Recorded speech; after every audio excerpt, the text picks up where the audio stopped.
for people. The quote walls are an area set up for reflection and just introspection. It's divided into two halves with a water feature in between. If you remember from Lisa's map, the memorial is adjacent to 9th Street, which is one of the main arterials out of downtown in Boise. So there's a lot of traffic noise, but when the water is running, it drowns all that out. And so you kind of have this little oasis in the middle of downtown where you don't hear the traffic, and you can sit and just kind of reflect. It's divided into two halves with 60 quotes in total. Several of the quotes are, in fact, more than half the quotes are from women and children, and the diversity in represented in the quotes authors includes different nationalities, different ethnicities, even different historical time periods. So you kind of see a common thread of human rights from the age of Confucius all the way to when the memorial was dedicated. I'm going to talk a little bit about the North Wall, and then Lisa will follow up with the South. But the North Wall is has quotes that are focused on awareness. We have a couple here that we can go through from the founding of the memorial. This first one: "May Idaho human rights and Frank Memorial stand as a tribute to Anne's and Frank's memory, as a warning to those who would dare trespass upon the freedoms of others, and as an inspiration to all whose lives are devoted to love, respect, understanding, peace, and goodwill among the totality and diversity of the human family. May this memorial inspire each of us to contemplate the moral implications of our civic responsibilities." And we really challenge tour guests, and whether they're coming from an elementary, middle, or high school, or a community group, or even just off the Greenbelt. We do community tours that are just open to the public. We really challenge them to take what they've learned at the memorial and use it to be better, and to stand up when they see injustice, or when they see human rights of others being jeopardized. The other quote here is one of my personal favorites: that all that is necessary for the triumph of evil is that good men do nothing. And so we really emphasize, the people that are visiting, if they don't do anything, there's really no guarantee that somebody else will. I had one other quote that I always love pointing out on tours, and it's by Henry David Thoreau. It says, "It's never too late to give up our prejudice." So it's kind of an open invitation to whoever you are and wherever you come from. You can always, start to drop some of that bias and prejudice by just choosing to. See if there was any other. That first quote, Nancy S. Taylor is one of the women that sat down and conceived of this memorial being in Boise. Mm-hmm. So it's fun to share her ideas of what she was thinking as they made this a reality.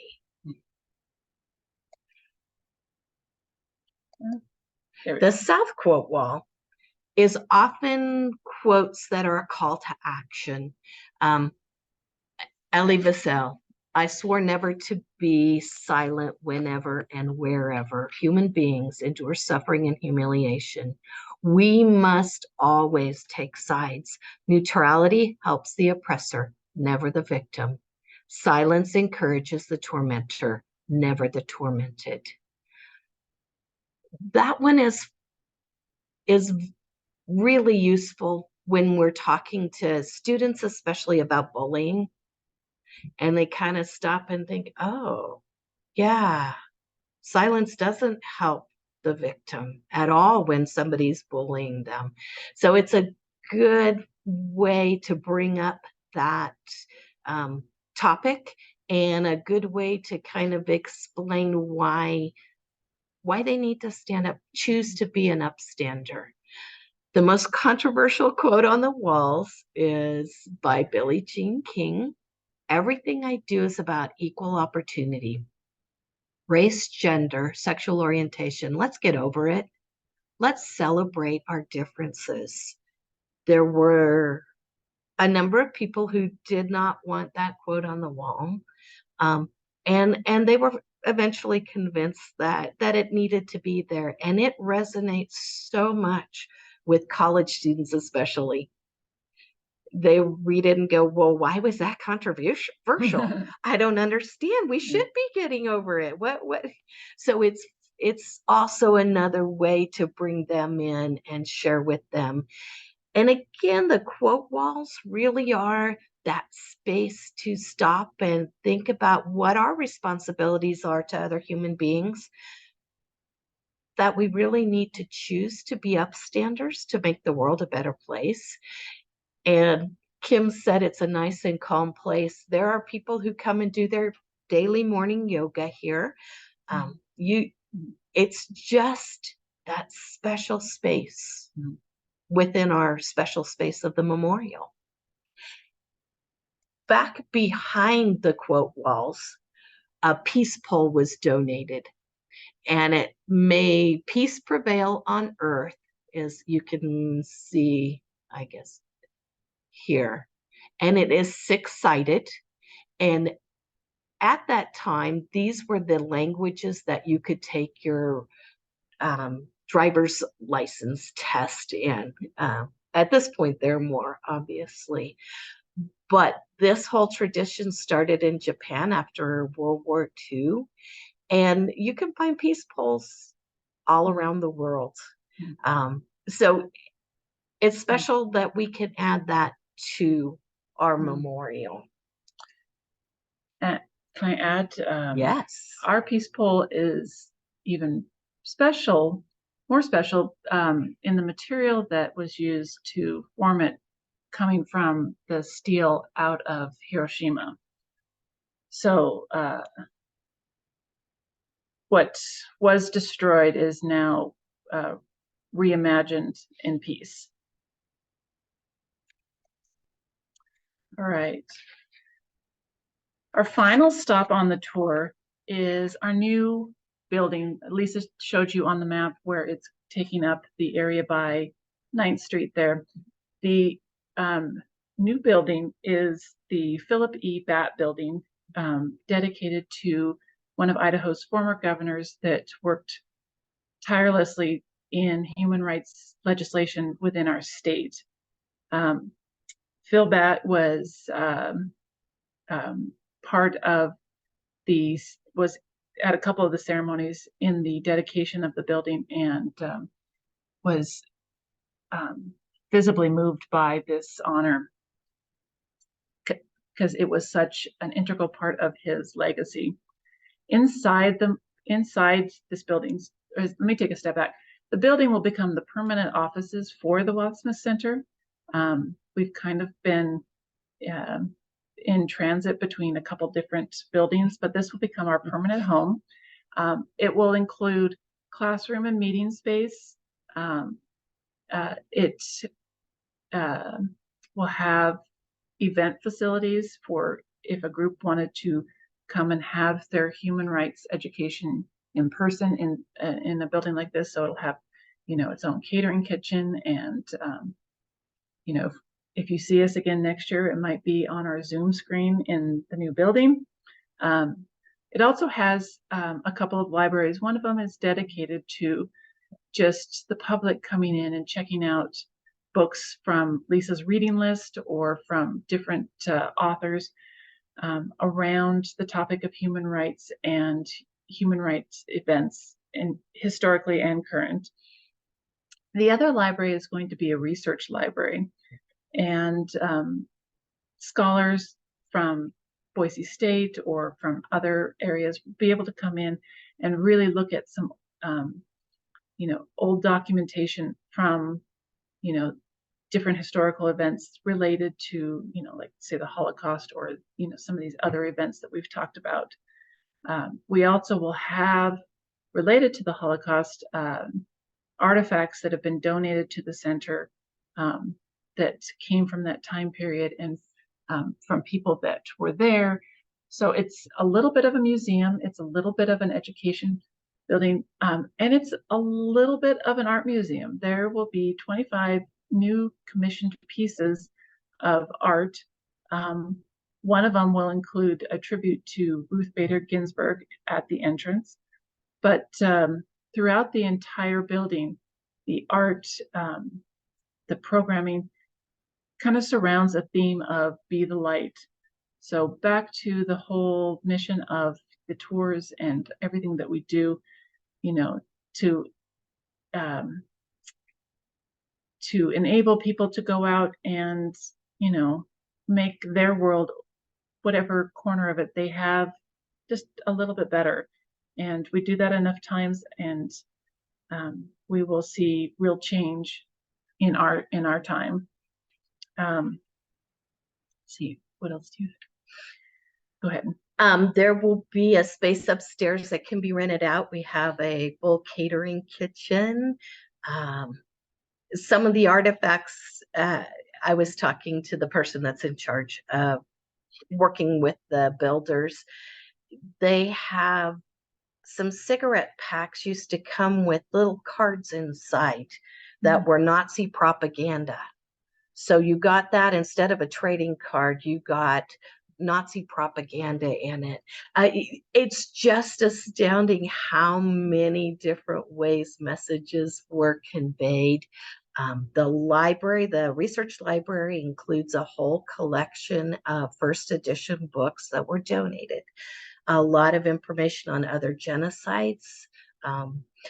It just will be a space. They have a kiosk, and they've worked with the Spielberg Foundation, and it is one of the kiosks where you can go in and sit around, and it's a hologram. It looks like a hologram, and they have programmed it such that it will take questions from the audience and answer.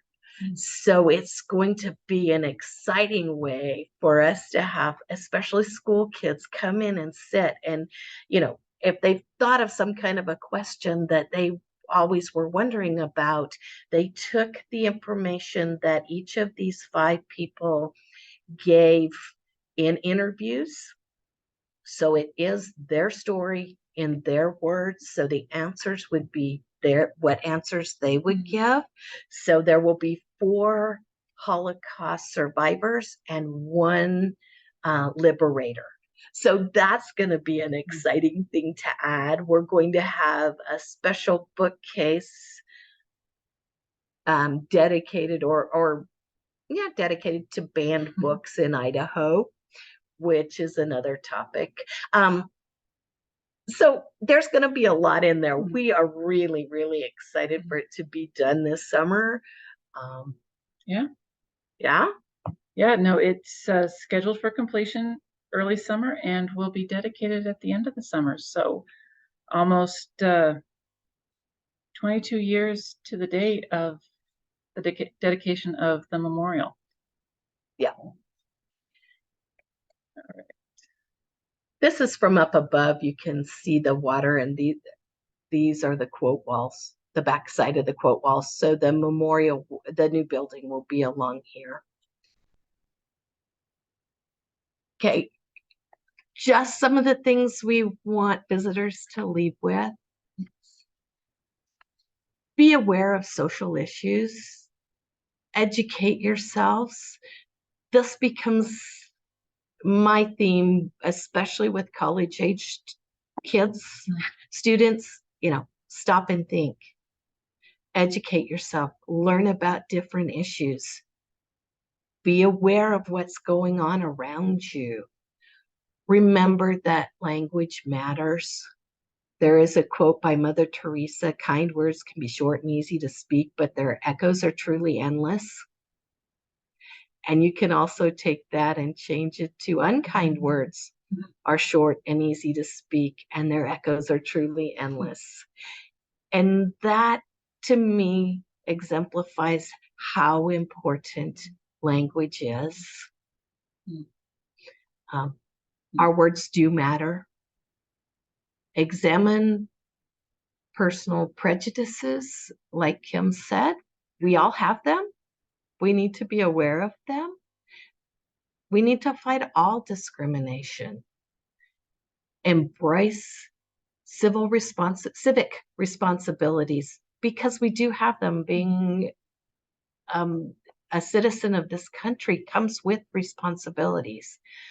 Choose to be an upstander and choose to make the world a better place. All right. So at this point, with Kathy and Sheena's help, we'll open it up to questions that might have come up earlier in the presentation. And then after this, with time remaining, we're going to talk about some of the important visitors that have visited the memorial and what their tie to Anne Frank was, and what they left us with here at the memorial. So, okay. Well, I'm going to you stop guys are sharing for just a getting, minute. Oops. you're getting some lots of thanks from everybody here. The presentation was inspiring, powerful. Thank you very much. The normal surprise that all of this is happening in Boise. We get that a lot. That's all the time. So we're Yes. excited that you guys were able to do this for us. Thank you. At this moment, I don't have any questions that people, let me see. Oh, wait a minute. Can you share more information about the life of Anne Frank? I know, Lisa, you've actually been to Amsterdam and you were actually in the space. I don't know if you have, Kim, but can you share just a little bit more about that that encounter and the Anne's life altogether, I guess? You want to talk Sure. I can speak a long time on this because I found it fascinating. That was really my first pull into what? Somebody had to hide to be safe. I didn't understand. She was born in 1929.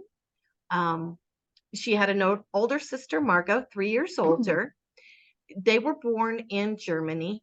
The Otto Frank, her dad, they'd been German citizens for 400 years. So they had deep, deep roots in Germany. So it was the four of them in their family.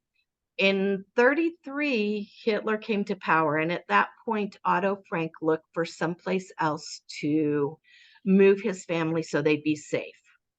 And in World War I, 2 countries were neutral, Switzerland and the Netherlands. Otto, as a teenager, had gone to Amsterdam many times, and he really loved that city. Today it's vibrant. Yeah. It's an amazing city. And so he moved his family there. His sister had already moved with her husband and kids to Switzerland, to Basel. And they said, hey, Frank, come on up with us. Otto, come on up with us. And he said, no, we'll be safe in Amsterdam. So that's when he moved the family to Amsterdam. So they get to Amsterdam and they, live for a number of years, having a normal childhood, and went to school. But over time, the ideas from Germany started becoming ideas in the Netherlands, and Hitler invaded the Netherlands, making all of the laws that they were trying to get away from in Germany, laws that they were applied to them again in the Netherlands. By that point, it was harder to get out of Europe, and Otto did try. they tried, they actually applied and were denied a visa to come to the US. But the next option was to go into hiding.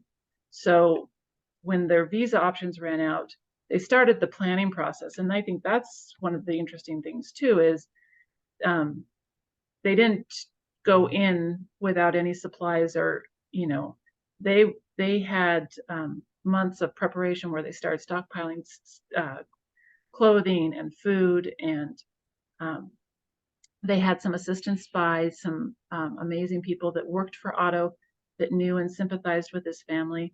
And even after they went into hiding, the front office workers would buy them more food, bring them more shoes, bring them news of the outside. Anne was a curious kid.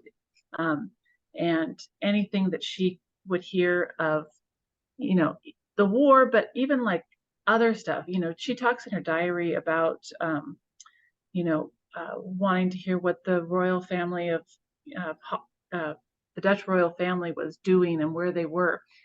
So they went into hiding after Anne's older sister got a call-up notice to report for a work camp. And enough of their friends had reported and never came back that they knew this was something that Margot couldn't do. But if she didn't show up, they would come and take the whole family. So within 24 hours of getting that notice, they informed the girls that they would be going into hiding because they had not been part of the planning. And the morning they went into hiding, Margot went first, and they kind of had to stagger it because they could not look obvious. But they went into the annex, and there's a wonderful Netflix series that they did on Meep Geis's life, who was one of the front office workers, and that has a lot of really interesting stories about their time in the annex from the perspective of someone that could still go out into public. So it kind of, showed it from a different side. There's, I think in the news recently, there was some talk about how they're doing historical research on how the family was discovered, and there's still some debate on ultimately. But 2 years after going into hiding, the family was basically sold out. Someone told them they were in hiding, and the annex was raided, and all 8 people and the front office workers were all arrested. The 8 annex occupants were deported. The office workers were eventually released. 2 of them were. The 2 men. The 2 women were arrested. Sorry. It was just the 2 men in the front office that were arrested, and they were eventually released. But of the 8 occupants of the annex, it was only Otto that survived the war. Anne and her sister died at Bergen-Belsen, literally weeks before it was liberated by Allied forces. They were sent, you were arrested and taken to the police station. And from the police station, you were sent to a transit camp. That was Westerbork for the Netherlands. And they were there. They were on the last train that was sent to Auschwitz. So again, that the girls, it was less than a month before the camp was liberated. Peter, the Van Pel's son, was put on a death march, and he survived that and then died May 5th. They think the war was officially over May 8th. So a lot of that almost so close.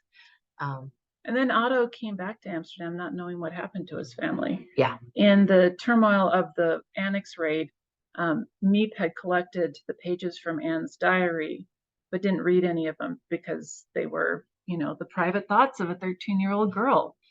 And so she put them in a desk drawer. And when Otto was informed that the rest of his family had died, she gave him the diary saying, "This is Anne's legacy." And even then, he didn't read it for a period of time because it was just too painful. But thankfully, he did, and thankfully he published it, and we have this story to tell today. Great. Thanks, you guys. That was a great synopsis. Hey, what do your shirts say? We have a couple questions about that. Uh, just Julie, say, stand up. stand up. Okay. Yeah, there we go. Just say yes to human rights. Another program, Nice. the Wasma Center, we have posters and we have shirts that, Mhm. that idea. We all have a responsibility And we all have to, a choice. to make sure Yeah. that human rights are available for Mhm. everyone.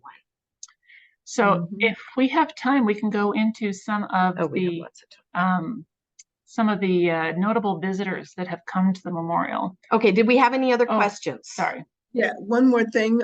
So the Declaration of Human Rights, if you'd mention a little bit about that, it's one of the few places where you can see it in its entirety. Mhm. Yes.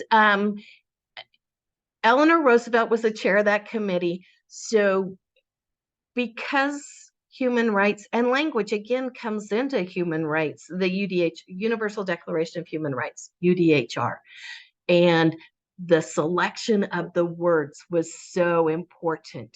Mhm. And when you go look through it, you see it's everyone, no one, it's all inclusive.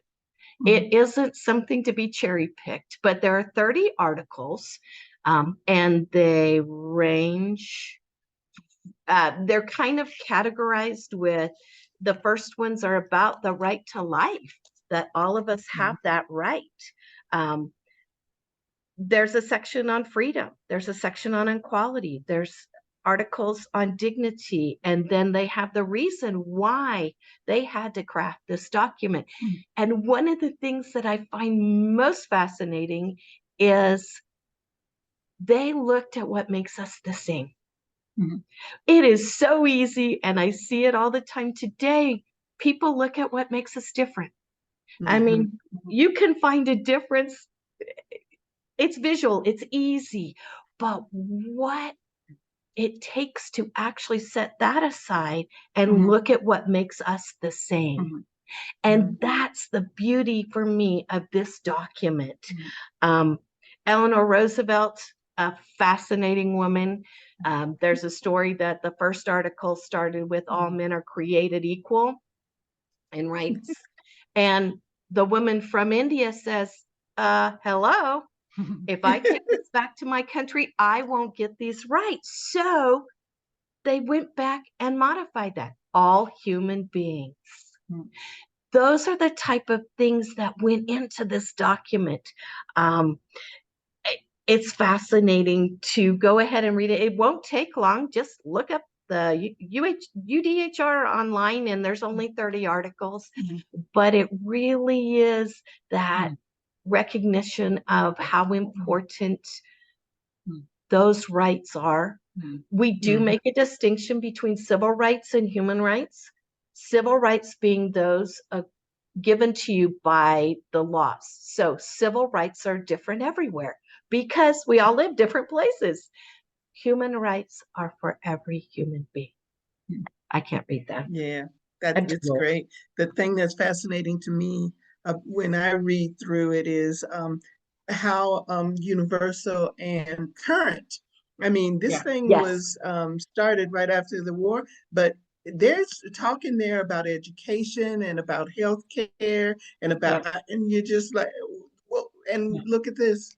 We haven't Yeah. quite gotten some of that figured out just yet, have we? But we're We have working on it. We're not. working on it. A little tidbit, when you read through them yourselves, look at 22 through 25, and you'll kind of probably scratch your head and say, those are interesting articles to be added.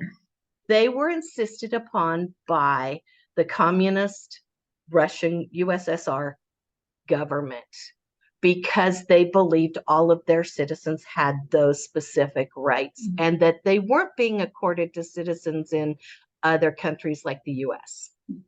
So just go back and read them. So here we are. Yeah.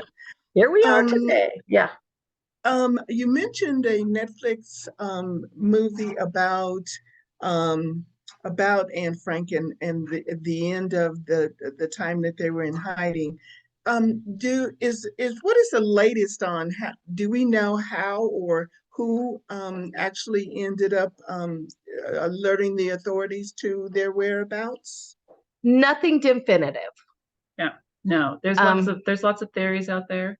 Sure.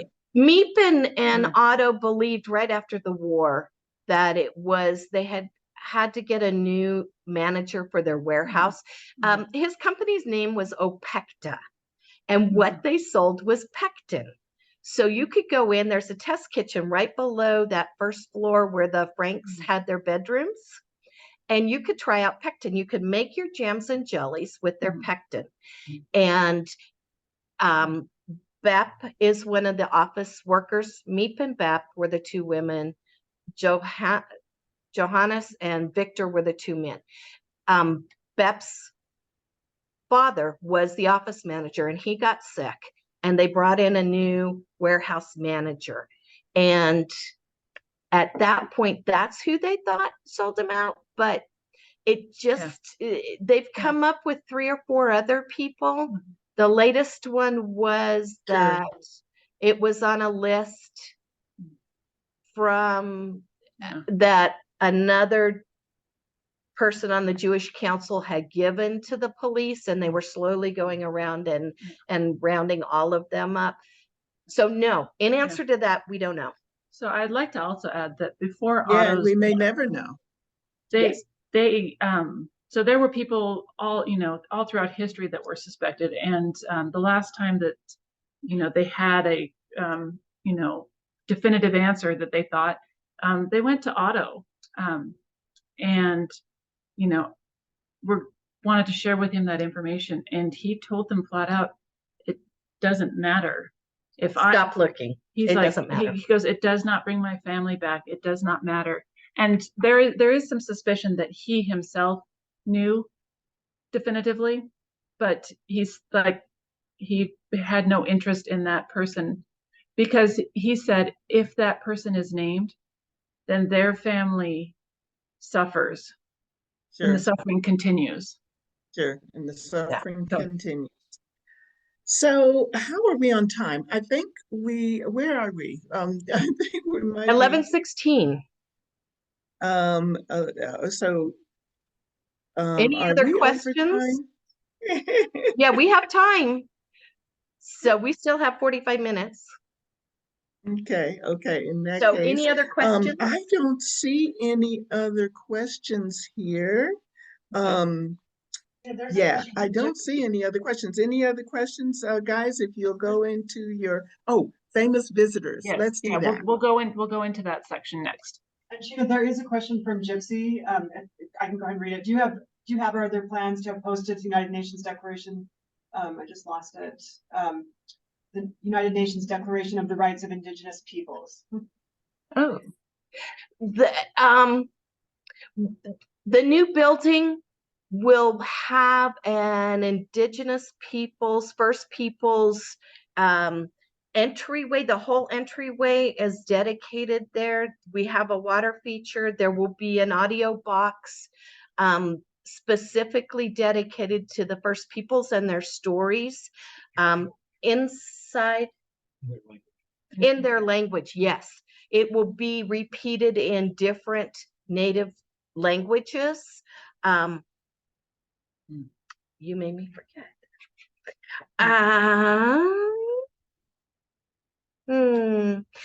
So that will be before you even come in. There will also be along one whole wall a timeline of human rights in Idaho. It will start with pre-Idaho, obviously, and go through today. It will have pictures and blurbs with QR codes so that you can go and learn more about any of those that you want. That kiosk that we currently have in the outdoor classroom has 13 short videos on human rights issues or things that happen with 13 different groups in Idaho. So we can share that. So I think to Gypsy's question, we're working with a very limited amount of space, and so they're still in design, trying to figure out what all they can do with that space and make it the most impactful. I think what's really important to remember is that space, they have input from tribal representatives.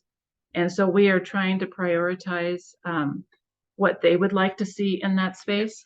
So if you are in the Boise area later this year, you'll be able to come and see it in person. And also later this year, the Wasma Center is revamping their website, so it will have a lot more information on the educational building when it is all complete. Great, great, thank you. As far as the posters with the UDRL, those are available in lots of places.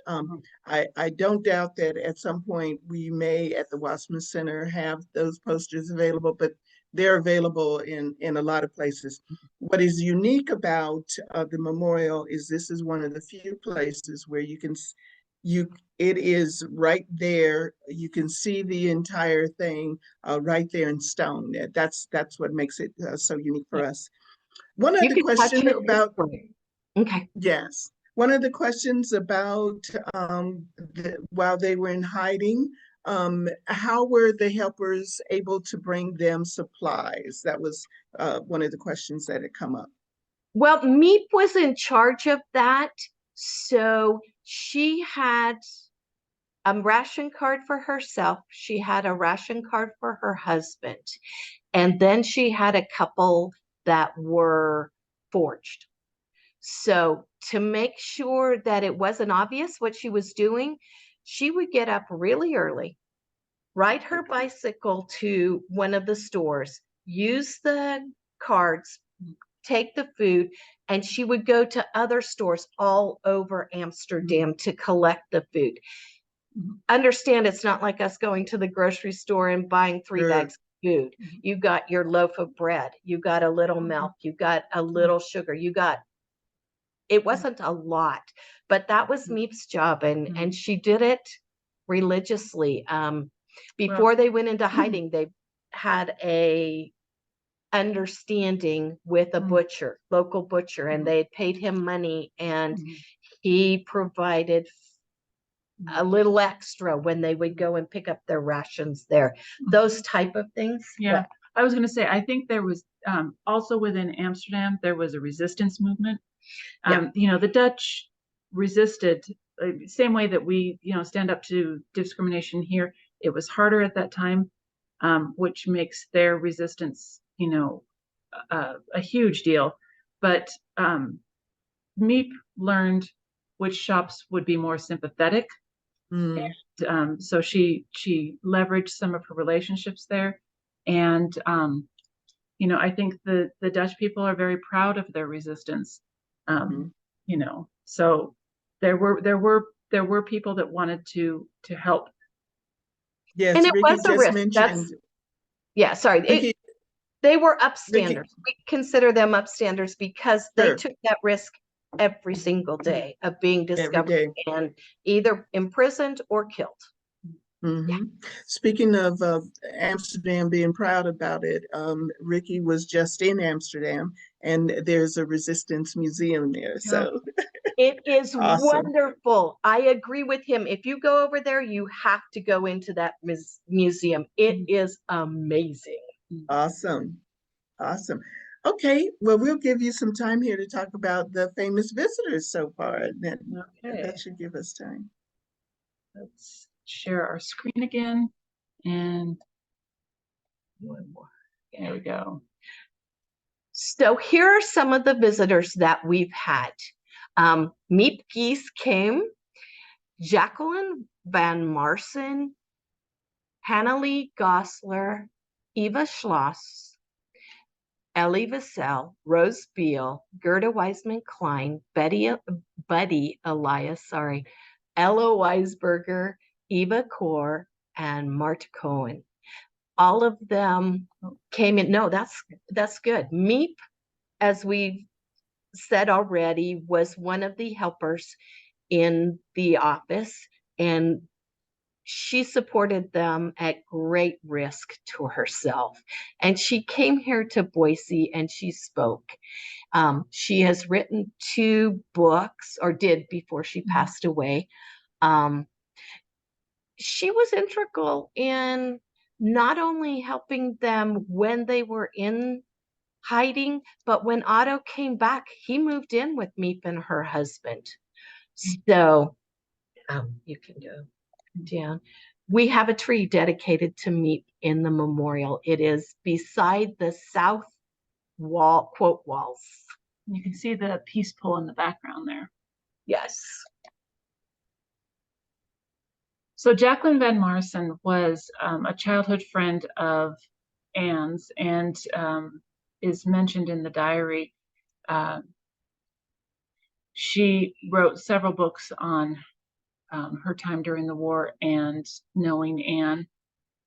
Is there anything? And then she also has a tree. Yes, she was Anne's best friend for, the week before they went into hiding. As we know, 13-year-old girls, kind of back and forth.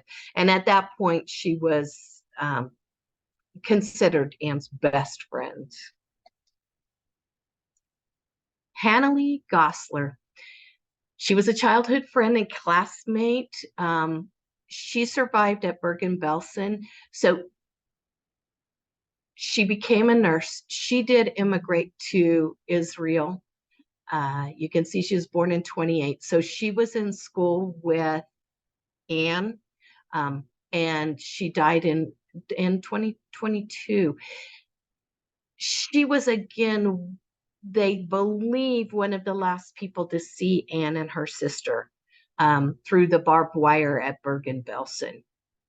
She was in one part of the camp, which was for political type prisoners, and Anne and her sister were in the general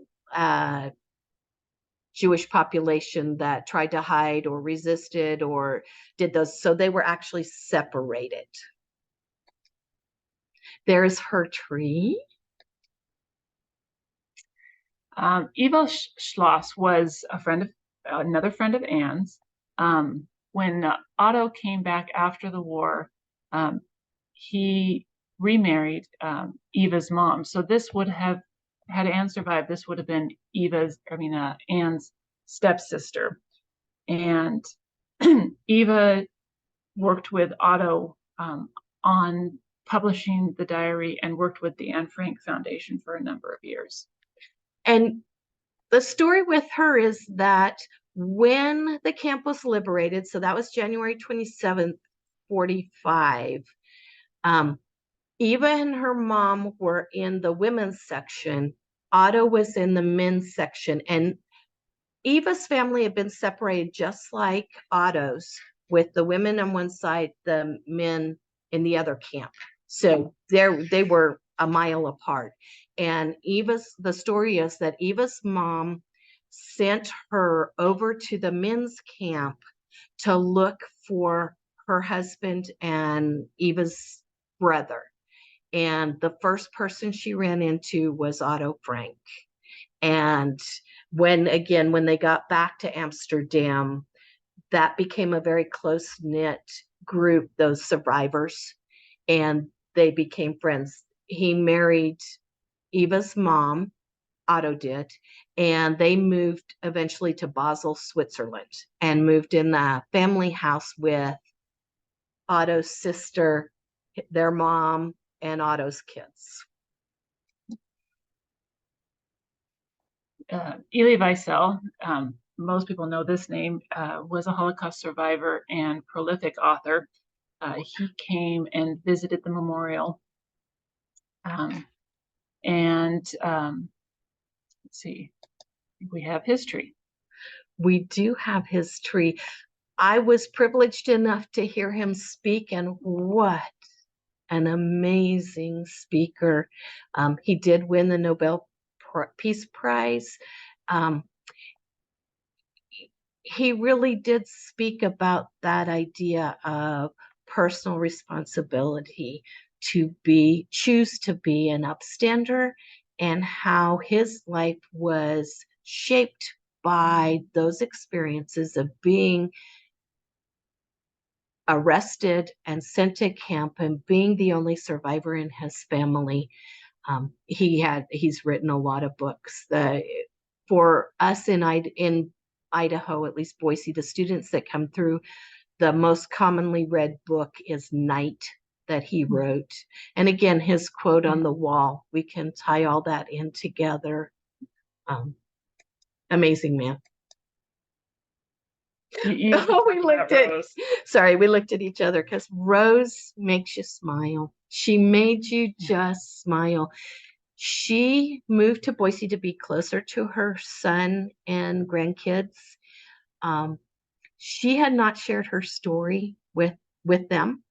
And there was a docent here at the memorial, Don Curtis, who started talking to Rose, and he ended up convincing her she needed to tell her story, that first person narrative is so profound.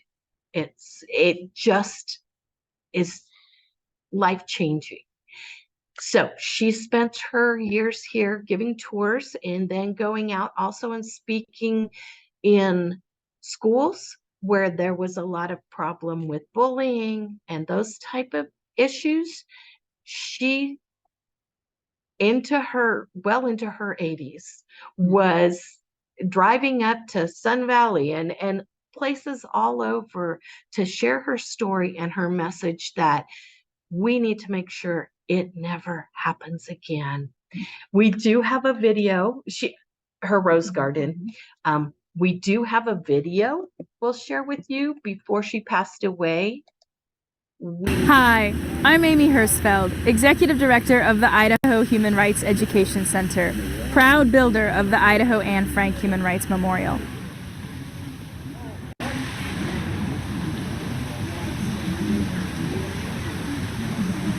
Today, we'd like to share a story of another young woman with you. Rose Beal volunteers as a docent at the memorial, giving tours to thousands of school children here each year. Rose is a Holocaust survivor whose story is testimony to the strength and endurance of the human spirit. If you can, try to think of me as somebody your own age, because I was your age when all the events I'm going to speak about happened to me. I was just 11 years old when Hitler came into power, and while it didn't mean anything to me, I remember the day because my grandmother, who lived with us, was crying all day long. She knew all about Hitler, she knew he hated the Jews, and she was terribly worried about her children and her grandchildren. And I remember my mother trying to calm her down, and she said, look, this is all going to blow over. The German people are too smart to be listening to this ignorant Austrian. But my grandmother just kept on crying, and 6 weeks later, she died very suddenly. She was spared the knowledge that indeed 4 of her children, their spouses, 6 grandchildren, and 1 great-grandchild were all murdered during the Holocaust. Things changed very rapidly for us. The streets weren't safe anymore. Our teachers, our parents told us not to hang out in the streets or the playgrounds. We were often ambushed by other children, the very kids we played with just a few months earlier. They collected all the books by Jewish authors, and in my city, the city of Frankfurt, they put it all in front of City Hall and started a big bonfire. What frightened me the most were these long rows of stormtroopers who were marching down the street, and their boots made an awful lot of racket on the cobblestone, and they were singing. And I still remember the melody and the lyrics of some of the song. One of them went, when Jewish blood is spurting from our knives, things are going well. And with all of this happening, the adults still thought Hitler would disappear magically. We just didn't want to leave Germany. This was our home. And that all changed about 2.5 years after he came into power, when new laws came into effect in Germany. And these laws stripped us of all civil rights and all human rights. No Jew could hold a government position. Judges and lawyers were not allowed in the courtrooms. Jewish doctors could only treat Jewish patients.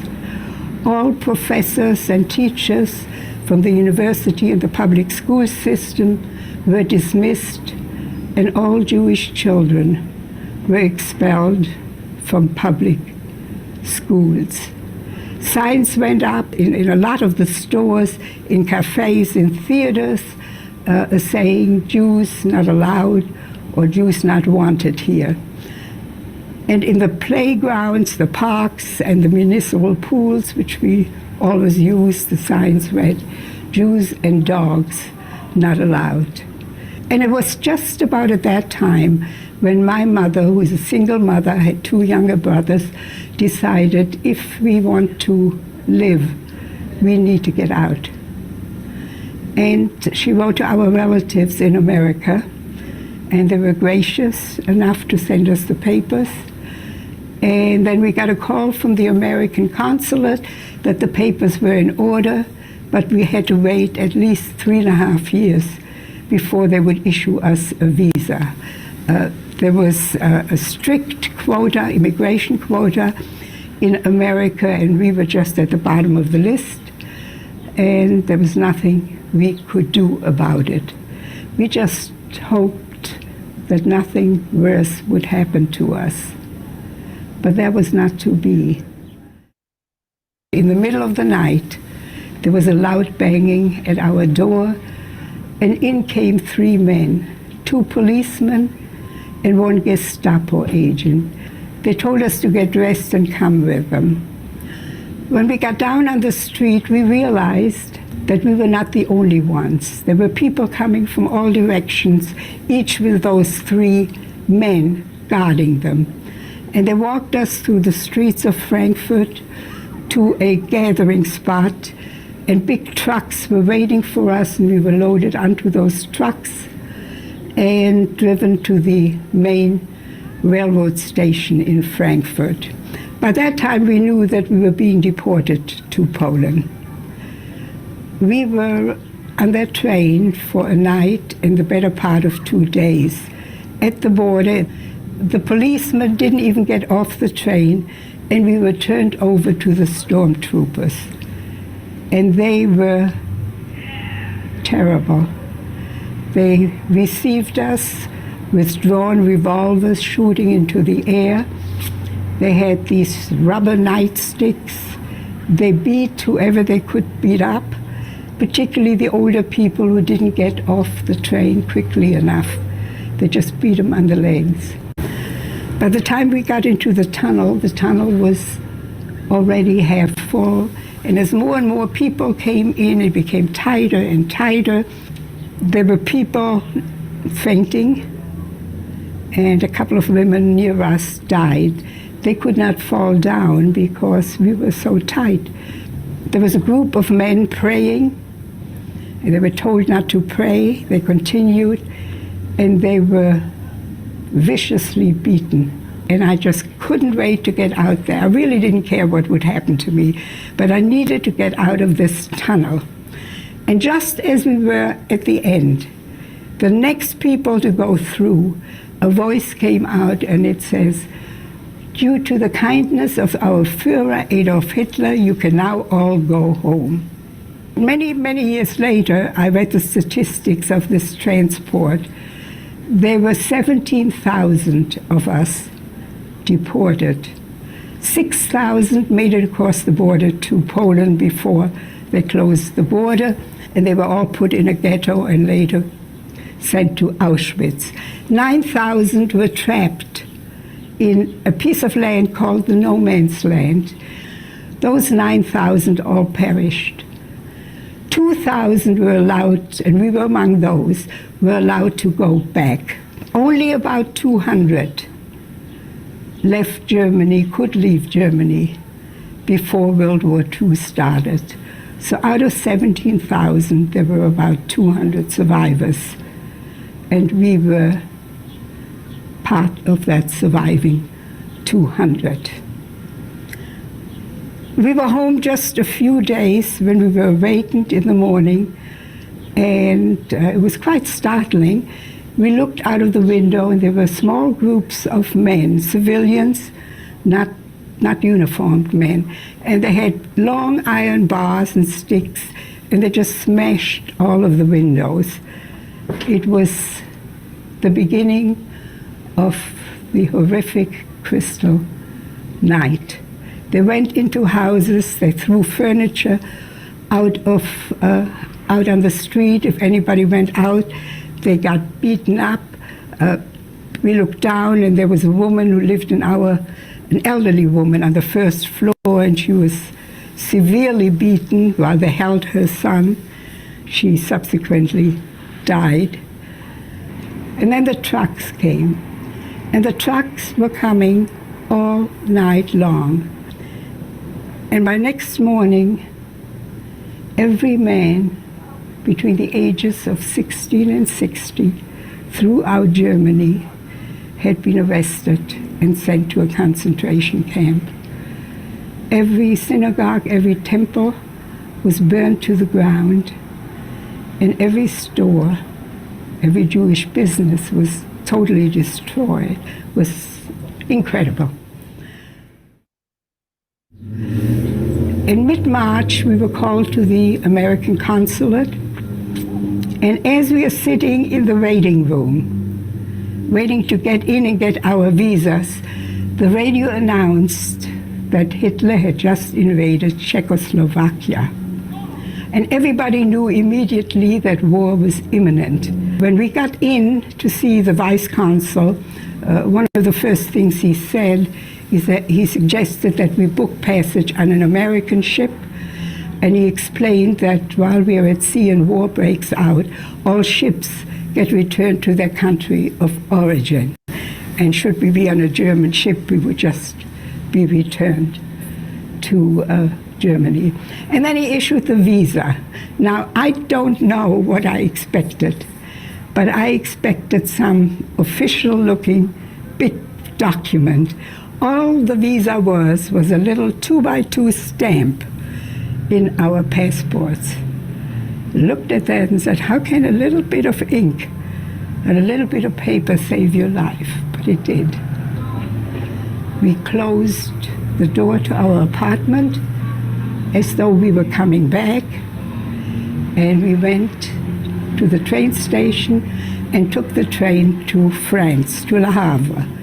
Our ship, the President Harding, was anchored at the coast of Normandy, the very place where just 5 years later our troops landed, Omaha Beach, to liberate Europe.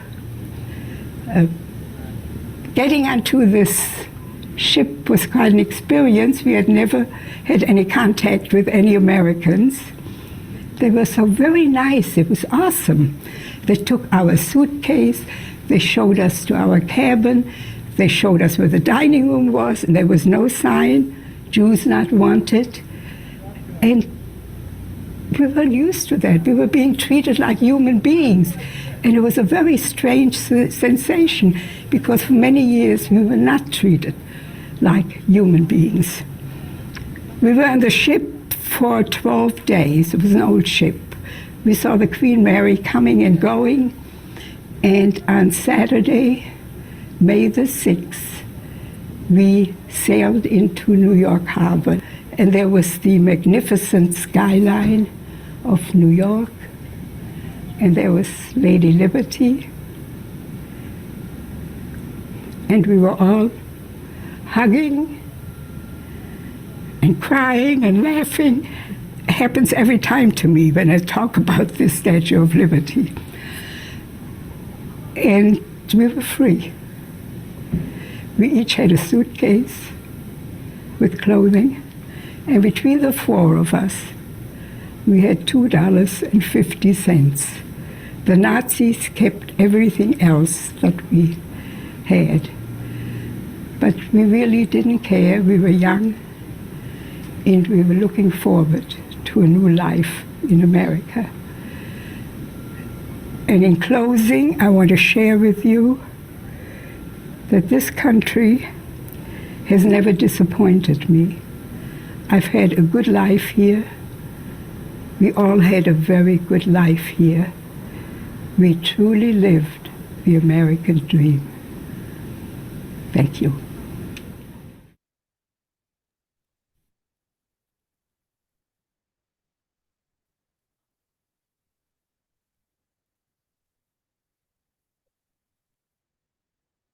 You see why Thank she was you. such a powerful speaker for Yes, that was awesome. yes. Yes. One of the things she didn't mention was that as a young girl, she was the one that had to ride the train as a young Jewish girl by herself to go and apply for the visas in Berlin.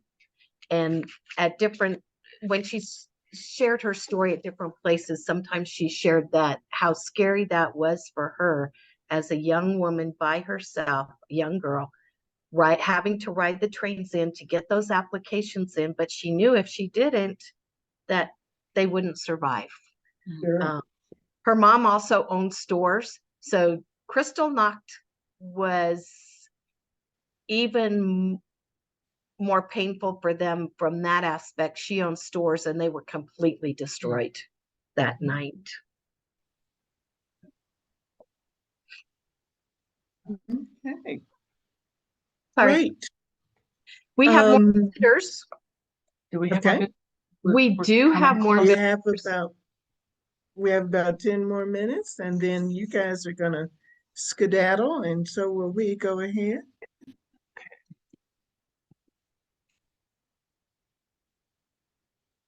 Gerda Weissman Klein. She came and she did not know Anne Frank, but she was a Holocaust survivor, and she wrote a book, and there's actually a movie that was made of her survival. Just again, another powerful story.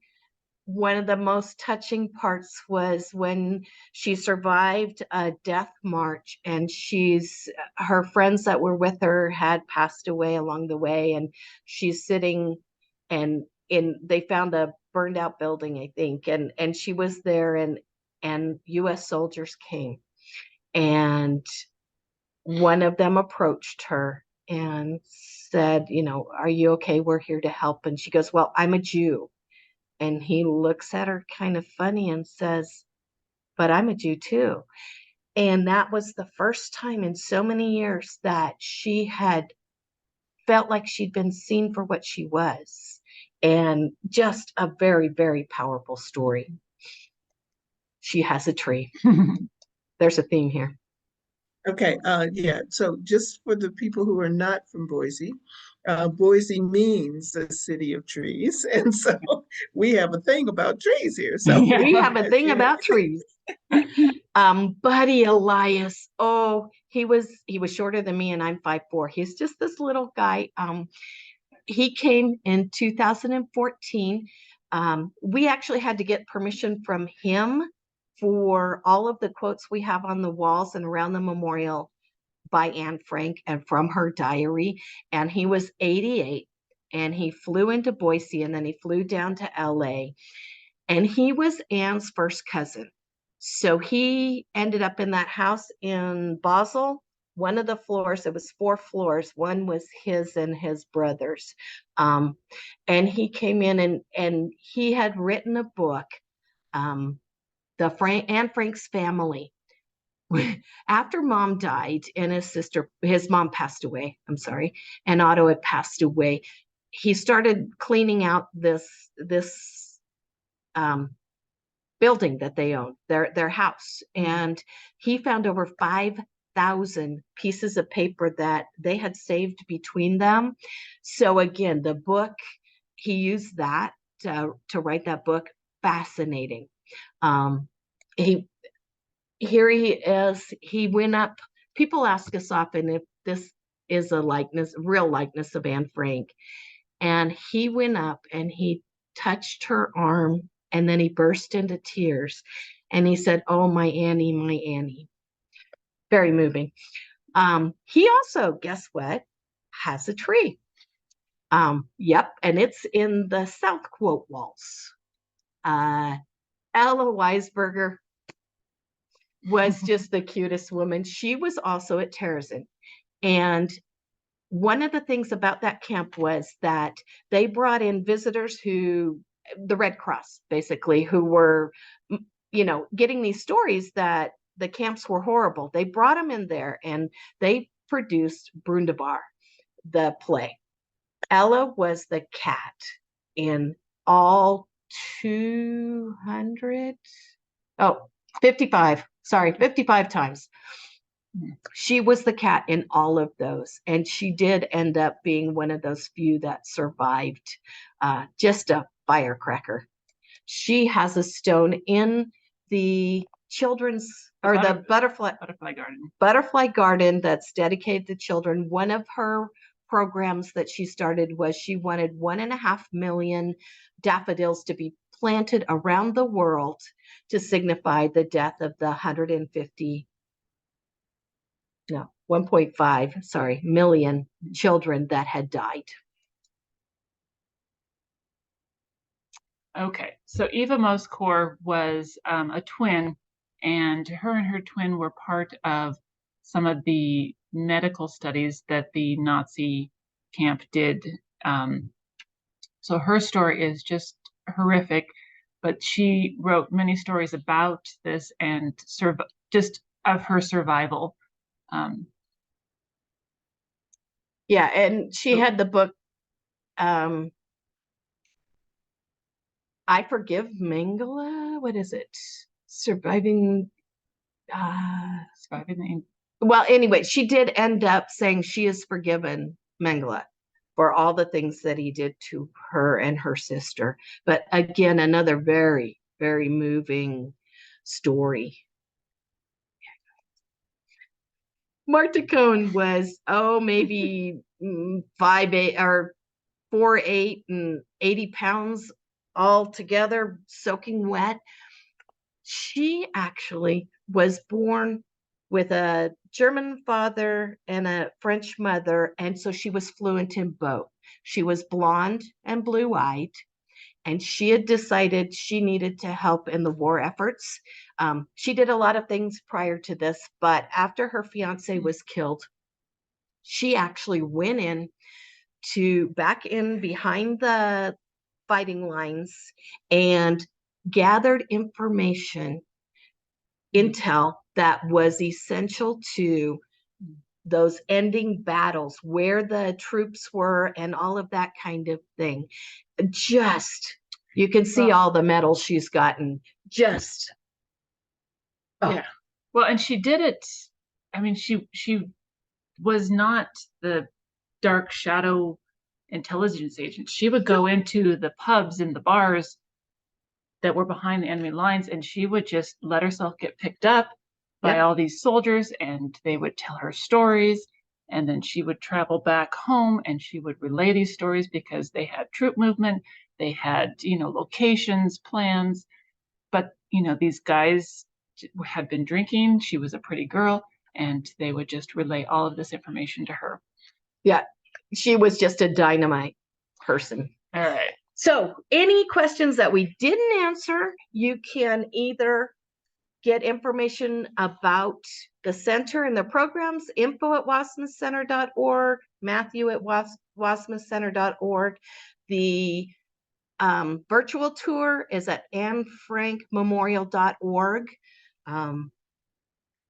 I guess. But yeah, if there's anything that we didn't cover, please email us and we will try to get the information and get back to you. Absolutely. Yes. And come to Boise and we'll take you on a tour through the memorial. And to prove it, tomorrow you're doing exactly that. So that's a wonderful thing. Well, I have no more questions, and you're just getting a lot of praise and a lot of thank you from folks. Well, thank you for joining us. Yes. So to AARP thank you for so putting that much for together. everything.